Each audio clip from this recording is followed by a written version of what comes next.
Salut à tous! Bonjour à tous, j'espère que vous allez bien. Ici on va voir du coup une nouvelle vidéo, encore une fois pour le thème Assassin's Creed qui est un peu le thème de prédilection d'Elodie. Je l'ai que pour les trucs de Assassin's Creed en fait, vous avez bien vu qu'elle est vraiment très difficile. Non, on avait fait Destiny l'autre fois. Ouais voilà, en fait deux thèmes dans sa vie, puis voilà. Ici vous avez demandé du coup par le passé lors du confinement la Altaïr de chez Ars, Animus Altaïr. Une statue de AK full lumineuse, très limitée dans le monde et exclusivement vendue sur le sol américain et canadien. Ouais. Heureusement grâce à nos contacts et le fait qu'Elodie a beaucoup d'affiliations avec Assassin's Creed, on a réussi à en avoir un magasin et puis en vendre. Altaïr du coup est présenté en vidéo sur la chaîne Toastmate TV et ici on s'attaque à Bayek. Bayek. Ici passez déjà la boîte, une boîte bien différente de celle d'Altaïr. Méga grosse boîte. Alors déjà Altaïr était toute blanche, si on passe sur un truc noir avec du jaune, vraiment comme l'idée d'Animus qui fait disparaître ou apparaître la statue, c'est vraiment très bien fait, la boîte est très très belle. Je trouve qu'elle a vraiment, elle représente bien. Il respecte vraiment les couleurs du jeu, le design du jeu vidéo, oui. Alors ici il n'y a pas de numéro d'exemplaire sur la boîte, mais dedans vous avez un petit certificat en forme de tache d'encre qui est limité à 1500 exemplaires, statue du coup en résine. On vous montre du coup en détail de suite. Ainsi on enchaîne avec la statue de beaucoup plus près pour ce détail déjà de l'aigle. L'aigle qui est situé au-dessus de la statue. Malheureusement l'aigle pour moi est toujours des fois un peu trop dans la statue Bayek. Je trouve que des fois elles font un petit peu en surplus pour pas grand chose, même s'il est important dans le jeu. Mais il est très beau. Toujours fragile en général sur les statues de Bayek. Ici on a eu de la chance, on n'a pas eu de casse dessus, mais c'est vrai que ça a été le cas sur beaucoup de pièces. Beau travail au niveau des plumes, du dégradé de couleur, de l'effet de vent dans ces plumes, il est vraiment super beau. Il est du coup fixé sur le socle. Le socle lui ici donc c'est la base arrière de Bayek. Vous avez donc une partie en pierre, une pierre égyptienne, et puis à gauche vous avez le côté Animus qui est en transparence, qui sera lumineux mais on vous le montrera un peu plus tard. Les pierres ici, vous avez des runes, il y a des symboles des précurseurs. La pierre du coup est très bien travaillée, on dirait une pierre antique égyptienne, de haut en bas. Elle est cassée de ce morceau donc dans son flanc gauche. Et l'arrière par contre voilà, c'est très très gros. Oui, l'arrière est moins travaillé. Il est moins travaillé et même trop gros, j'aurais voulu peut-être un plus de détails, genre plus de hiéroglyphes derrière disons que si jamais on ne le met pas dos à mur, c'est vrai que ça peut être un peu embêtant. Vous avez du coup ici Animus en transparence qui sont super beaux, faites attention c'est très très fragile au transport, ça vous risquez d'avoir de la casse si vous l'achetez. Il descend jusqu'en bas. Donc, du coup l'Animus en résine transparente de couleur jaune ocre. Ouais, avec les symboles dedans, vous pouvez le remarquer en détail. Avec les symboles des précurseurs toujours. Voilà ici vous voyez. Ils sont gravés du coup. Ils sont super bien faits, super beaux, c'est vraiment impressionnant le travail qu'ils ont fait chez Ars pour ça. Ensuite on arrive sur la base du socle, avant d'arriver sur le personnage. Là vous avez une tête d'Horus. D'Horus. Avec du doré et du noir qui ont été abîmés, et même il a été brisé ici, ça a été cassé. Donc ça ils ont vraiment montré la pierre vieillie en fait. Le socle base pareil, encore des symboles des précurseurs, vous avez là, ici au niveau de la base, encore de l'Animus, qui est aussi bien fait que l'autre, c'est vraiment la même matière, donc vous dites quand vous regardez en profondeur, vous voyez qu'on ne voit pas la différence. Et les parties d'Animus qui sont ici sur le socle sont des parties du coup qui s'emboîtent avec des gommettes de code couleur quand vous devez monter la statue. Ensuite, au niveau du flanc gauche, vous avez deux boutons, vous pouvez remarquer ici. Ici, bouton qui, en s'enclenchant, allume la statue. On va vous montrer en détail. Et le deuxième allumera le reste de la statue. Mais qui allumera l'Animus sur la pierre. Voilà. Ici à l'arrière, vous avez les deux... Qui sont pour les piles. Je sais pas comment ça. Les boîtiers pour les piles. Voilà, les boîtiers pour les piles. Comme avec Altaïr. Qui se trouvent ici et comme ça vous pouvez voir. Des piles crayons, notez-le bien, piles crayon. Double A, traditionnel. On peut découvrir ici donc les détails du visage de Bayek, visage qui est très très bien réalisé, on reconnaît vraiment le personnage.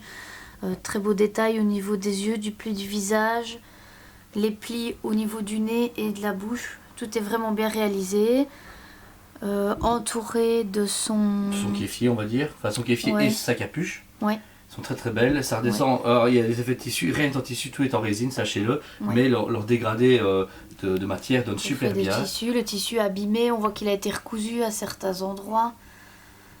Donc vraiment bien réalisé, ils sont allés dans le détail. Ensuite du costume, vous avez le costume en lui un titre de Bayek, ils n'ont rien changé, c'est le costume basique du jeu, avec ses pans de tissu, on voit sa peau qui est bien texturée, même au niveau de ses cicatrices, de ses débuts de tatouage, on peut le voir son bras gauche, mais bon c'est difficile à vous montrer. On voit même les veines ici sur le côté. Vous voyez ici, voilà. il y a beaucoup de détails dans ces statues qui est vraiment magnifique, c'est du pur art, c'est normal franchement. Le bras gauche, lui, a son animus en train d'apparaître, fait disparaître le bras de Bayek jusqu'à la lame. Vous pouvez marquer la lame aussi également. Notez que la lumière ne va que jusqu'au bras et pas à l'épée. Jusque le dessus du bras, mais pas le dessous du bras. Et le bouton est dissimulé ici derrière. Ni son arme. Il y a même une flèche rouge pour vous indiquer quand vous l'allumez. Hop, vous voyez, une partie s'allume, mais pas tout. Avec des piles, c'est fois-ci très dur à trouver, c'est des piles vraiment pour les montres, ça c'est un peu emmerdant. Ouais, parce que du coup le prix est plus conséquent pour ce genre de piles-là. Je trouve qu'au prix de la statue, ils auraient dû les inclure à l'intérieur. Bras gauche, vous avez du coup sa lame secrète avec son doigt coupé, qui est très très bien réalisé. Le bouclier qu'il a dans sa main. Bouclier lui qui est donc un bouclier basique du début du jeu, si je me souviens bien. C'est pas un bouclier particulier au moment. Mais pareil, ils ont fait de la sculpture dans tout le bouclier. Il est vraiment magnifique. Tout est en relief. Ouais. Ensuite, en descendant, vous avez le tissu, eux qui sont très fragiles. C'est ceux que nous on a eu de la casse, on a dû les recoller. Ouais. C'est le orange à l'arrière. Sinon, voilà, c'était une casse nette et précise, donc pas trop de problème. Ça ne se voit même pas. Les jambes, pareil, pantalon bien texturé, belle peinture, beau brossage. Et on finit sur les pieds. Position donc du coup en avant avec ses sandales. Et les pieds qui sont très bien faits parce que c'est rare dans une statue que les orteils soient vraiment bien représentés. Là, franchement, c'est très très bien fait. Petite différence de couleur au niveau des mollets. Par contre, je ne sais pas pourquoi. Un peu plus foncé, ils sont un peu plus foncés que le reste du corps. Bon, c'est pas flagrant, hein, c'est vraiment du chipotage, mais voilà. On dirait qu'il a que les mollets qui sont sales et pas les pieds, ce qui est un peu anormal. Et pour l'arrière, vous avez une vue ici où il y a l'arc à flèche et son carquois avec ses flèches et sa stature arrière. Également, beau travail de peau pour les textures, tout est bien respecté chez Pur Art, c'est magnifique. Donc voilà, ici vous avez découvert en détail la statue de Bayek. Il y a quelques pièces ici, comme je vous disais, au niveau du socle qui s'enlèvent et qui se mettent grâce à un code couleur qui est quand même relativement pratique pour le montage pour savoir quelle pièce se trouve à quel endroit. Malheureusement, celles-ci ont tendance, certaines, vous voyez ici, elles bougent, à être un petit peu bancales, elles ne tiennent pas toutes parfaitement, c'est pas aimanté, c'est juste emboîté dans le socle. Pareil pour la main, il va falloir éviter d'aller la cogner parce que si vous cognez le sceptre qui est ici, la main ne tient pas très très bien. L'endroit où on met les piles et pour la main en tout cas est un petit peu compliqué d'accès en lui-même, ou en tout cas il faudra faire attention puisque c'est une pièce très fragile. On va vous montrer ici du coup comment la pièce, ce qu'elle rend du coup quand elle est allumée.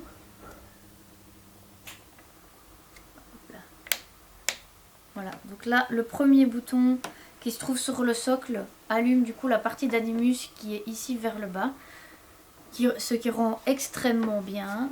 Et pareil, le bouton que je vois ici, hop là, voilà, que j'ai montré ici sur la pierre tout à l'heure sur le dessus, allume du coup la partie arrière. Wow, magnifique ma chère, oh, ouais, magnifique. Vraiment magnifique, et on va pas oublier le petit bouton pour allumer la partie avant du bras. Et là, elle claque. Je suis désolé, franchement. Déjà, bon, Bayek, c'est pas un personnage préféré de tout le monde, mais je trouve que là, il a une classe surdimensionnée. Le seul bémol. L'intérieur était déjà magnifique, mais je trouve qu'avec la lumière, le Bayek. Le Bayek, mon seul reproche, je peux remarquer ici, c'est que l'épée n'est pas lumineuse. Oui. C'est vraiment dommage parce que je sais que c'est compliqué à faire, mais ils ont peut-être dû le faire à fond parce que ça dénote. Moi je trouve que ça dénote. Il arrive bien avec les sabres laser. Bah ouais, mais je comprends pas pourquoi ils ont pas réussi à le faire. Peut-être que c'est une question. Après, si c'est une question de fragilité. Voilà, si c'est pour le faire et que ça soit cassé, ça ne vaut pas la peine. Mais là. Ne serait-ce que peut-être les parties ici devant un peu plus lumineuses en fait. Là il y a de la lumière. Vous pouvez voir ici un tout petit peu, mais pas assez. Mais voilà, sinon l'effet de transparence, la résine, enfin tout est nickel. Et Pur Art vraiment fait une situation lumineuse, mais de qualité. Et même ici, je ne sais pas si on le voit sur le bas du socle, vous avez des rainures qui sont lumineuses. Vous avez des rainures et des hiéroglyphes, enfin c'est pas les hiéroglyphes égyptiens, mais c'est les hiéroglyphes des précurseurs. Et tout est lumineux, c'est pas juste les parties montantes qui sont lumineuses, la base du socle est lumineuse en elle-même. Voilà, vous avez vu du coup la statue en détail, lumineuse ou non. Super beau travail de la part de chez Pur Art, franchement c'est un trait de dingue. Mon seul reproche, personnellement, c'est déjà la fragilité de la statue. Encore une fois, tous les bails que j'ai pu avoir en main, que ce soit Iron Studio, là, ici les Pur Art et les autres, à chaque fois l'aigle est cassé ou il y a des trucs cassés parce qu'il est trop détaillé comme personnage. Mais sinon, c'est leur résine en tout cas, oui. C'est leur PVC. Parce que les PVC elles sont jamais cassées. Mais voilà, on reste dans la lignée Animus comme l'autre. Là, Altaïr du coup était dans son décor avec une partie qui disparaissait. On est dans le même trip. magnifique. J'aurais juste voulu que Bayek soit plus dans la roche pour éviter une statue beaucoup trop massive comme elle est là actuellement. Après, on aurait raté le détail de l'arrière. Donc, ça sera bon pour un mauvais point. Mais moi, je suis dans un 9 sur 10. 9 sur 10. Ce que je perds en qualité, c'est déjà le fait qu'il n'y a pas la lumière dans la lame. Ça fait beaucoup pour moi. Et le fait qu'ils n'ont pas assez bien embellé la statue. Il y a eu trop de casse. Nous, on a de la chance, mais il faut reconnaître que tous les collectionneurs qu'on connaît dans le monde entier, italiens, francophones, américains, ont eu beaucoup trop de statues cassées pour celle-ci et je trouve ça un peu abusé. Ouais. Et pour toi, ma chère? Mais moi, je trouve que elle a très très bon rendu. Pour moi, c'est encore une réussite de chez Pure Art. Sans hésitation. La Altaïr m'avait déjà convaincu, mais la Bayek, elle rajoute quelque chose. Du coup, j'ai vraiment hâte de recevoir la Ezio, qui pour moi, à mon avis, va être la plus belle de la gamme et qui est la plus prisée, puisqu'elle est déjà pratiquement sold out. Voilà. Notez les boutons que tu as bien appréciés. Oui, j'ai bien apprécié les boutons, parce que c'est un petit détail, mais c'est des boutons qui sont extrêmement bien camouflés. Donc du coup, c'est pas des gros boutons d'allumage dégueulasses. Franchement, ils ont très bien travaillé facile d'accès, ils sont faciles d'accès, ils sont très bien camouflés. Juste celui de la main, malgré la flèche rouge qu'au tout début, on n'avait pas vu parce qu'il est vraiment discret. Ouais, c'est vrai. Et donc on n'avait pas fait attention à ce que la main s'allume. Mais bon, c'était une belle surprise quand même. Alors oui, le sceptre ne s'allume pas. Maintenant, quand on regarde le sceptre de plus près, il est extrêmement fin. Et donc du coup, je pense que ça n'aurait pas été... Ça n'aurait pas été possible, même pas sur un cassé, mais ça n'aurait pas été possible de mettre l'ingénierie à l'intérieur qu'il aurait fallu pour le rendre lumineux, vu qu'il est vraiment extrêmement fin. Ah oui, Je rejoins Julien sur le fait que c'est pas vraiment... Ça ne me rend pas triste, mais c'est un peu dommage qu'elle soit assez fragile. Effectivement, je trouve que le bras ici devant ne tient pas très bien. Ouais. Il aurait peut-être dû mettre un aimant. Du coup, ça aurait mérité un aimant. Il y a déjà un aimant, mais il n'est pas assez fort en fait.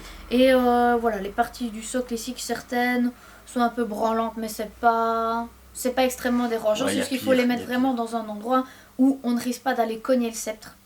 C'est compliqué. Envergure énorme et donc compliqué à pas casser. Voilà. Maintenant, pour moi, c'est une vraiment très belle pièce et je lui donne un bon 9,5 sur 10 parce que c'est vraiment ça les vaut.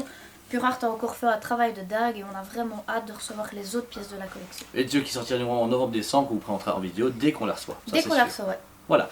Eh bien, j'espère que vous avez aimé la vidéo. N'hésitez pas à liker, partager notre travail et surtout abonnez-vous à notre super chaîne, activez la cloche, comme ça vous avez toutes les nouveautés. Vous voyez qu'ici notre équipe se dévoue vraiment pour des nouveautés toutes les semaines, 5 vidéos minimum par semaine, ainsi qu'un contenu exclusif chaque fois sur la page Facebook avec d'autres choses.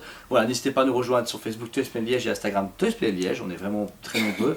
On vous remercie 1000 fois de votre soutien et on vous dit à très bientôt.